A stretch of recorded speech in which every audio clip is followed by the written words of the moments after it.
নমস্কার বন্ধুরা, আজ আমরা চলে এসেছি মালদা শহরের বিখ্যাত চপ ঘুগনি ট্রাই করতে।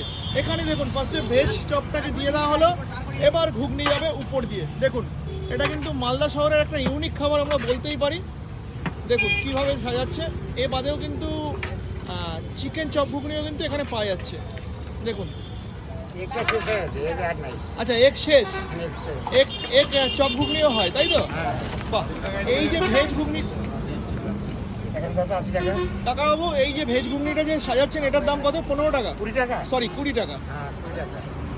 আর চিকেন জাম্বো চিকেন চপ ঘুগনি ওটা 55 টাকা। 55 টাকা। আর এক চপ ঘুগনি 30 টাকা। এক না, এক শেষ ভেজ আছে। যে যেরকম ভাবে বলছে তাকে সেইভাবে বানিয়ে দিচ্ছে কাকাবাবু। দেখুন, এর আগে আপনারা এরকম টাইপের খাবার কোন জায়গায় খেয়েছেন কিনা, এটাও আমাদের কমেন্ট সেকশনে কমেন্ট করবেন।